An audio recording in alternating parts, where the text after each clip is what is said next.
Hello, and welcome back to our quest for spiritual growth.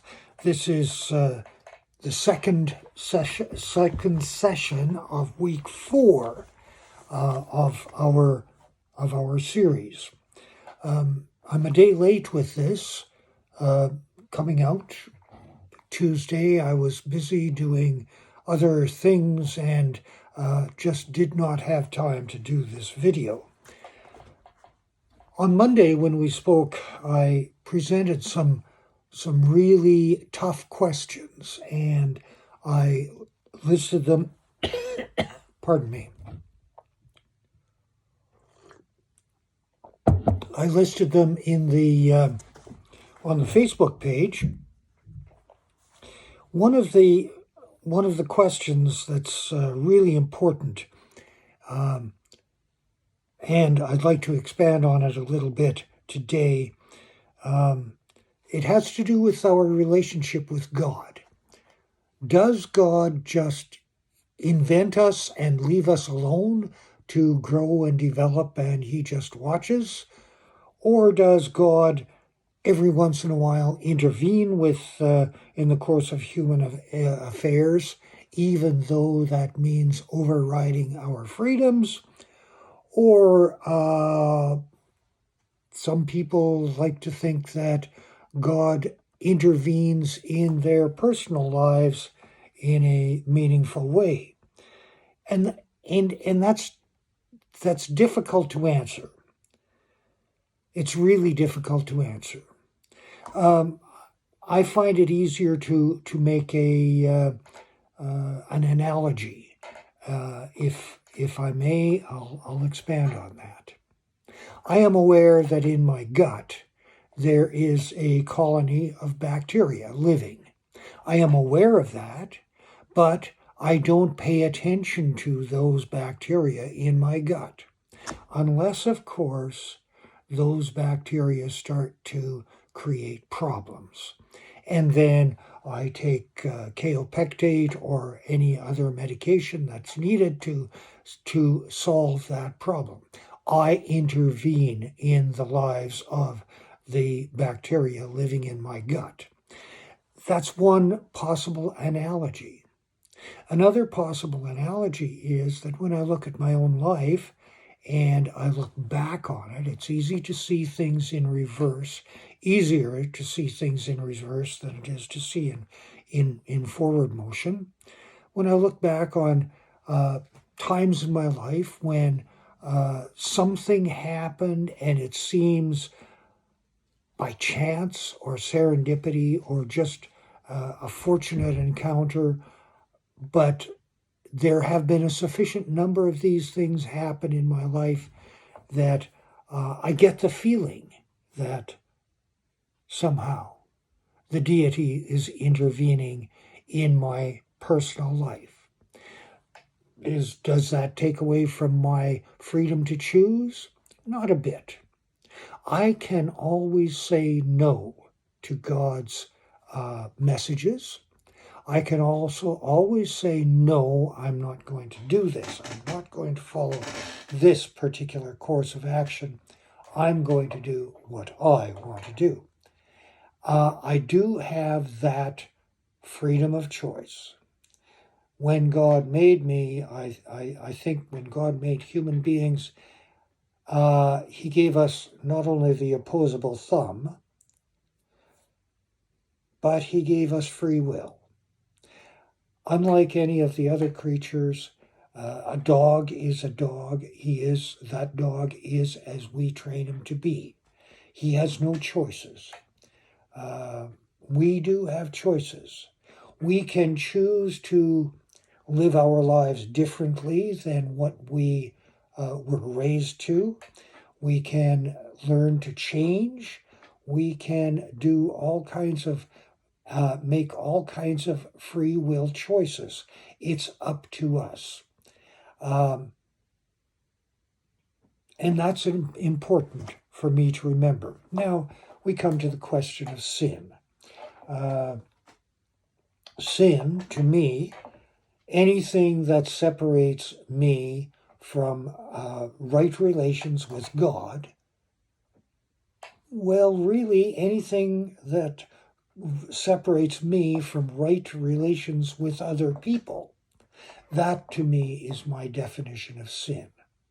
So if I harm other people either deliberately or inadvertently, if I harm society in a thoughtless manner, if I harm other people deliberately, those are all acts of sin, and I can correct those acts. Now,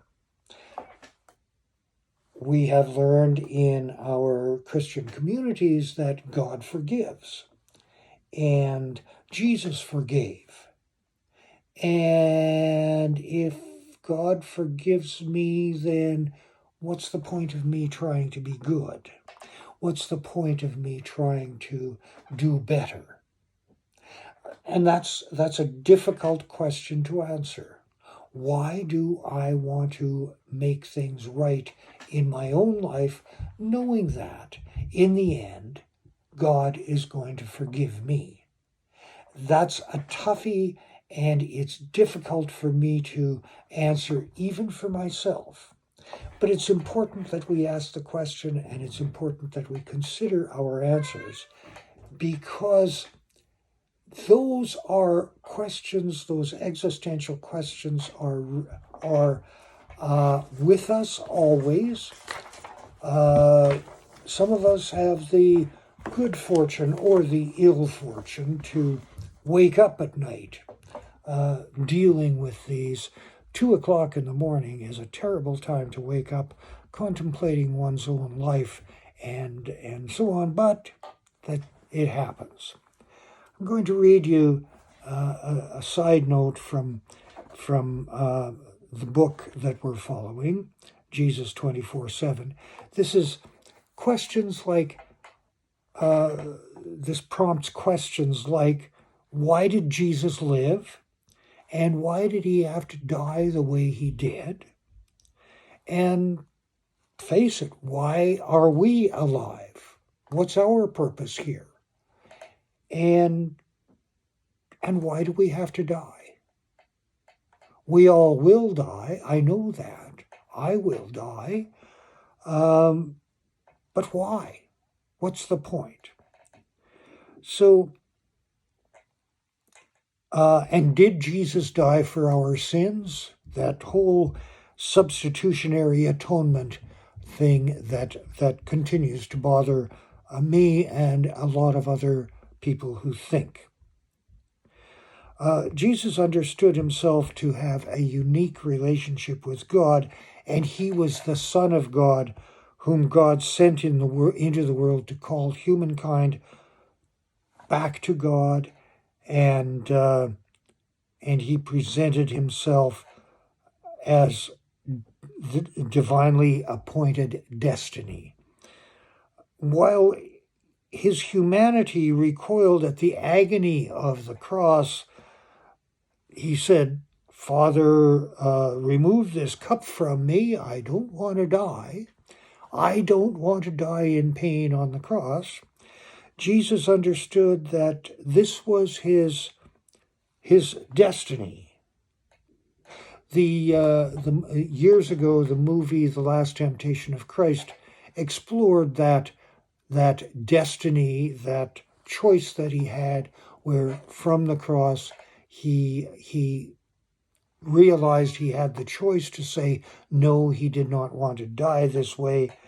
And yet, at the end of the movie, if you've seen the movie, spoiler alert, if you haven't seen the movie, spoiler alert, he crawls back up onto the cross in order to die, giving himself to God, to the death that had to happen in order for us to learn. Did he die for our sins? Not to absolve us of any guilt, not to absolve us of any responsibility, but to point out in the most dramatic fashion that we do have choices and that our choices are important. The death of Jesus demonstrates our need for reconciliation with God.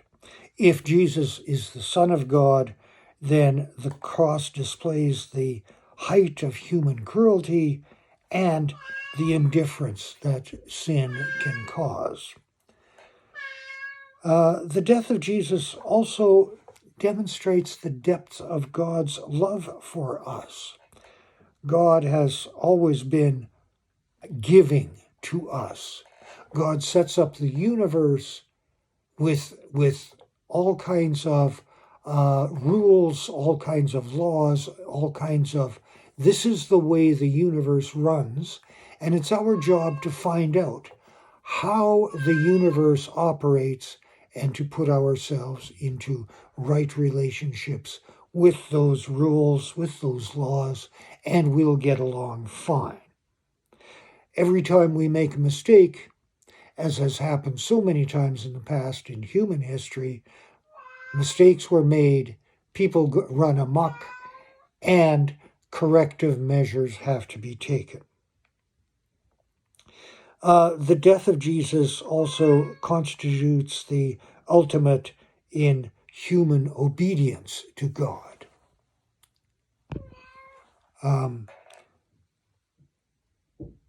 So Jesus eventually accepted the reality of his reconciliation, his need to reconcile with God.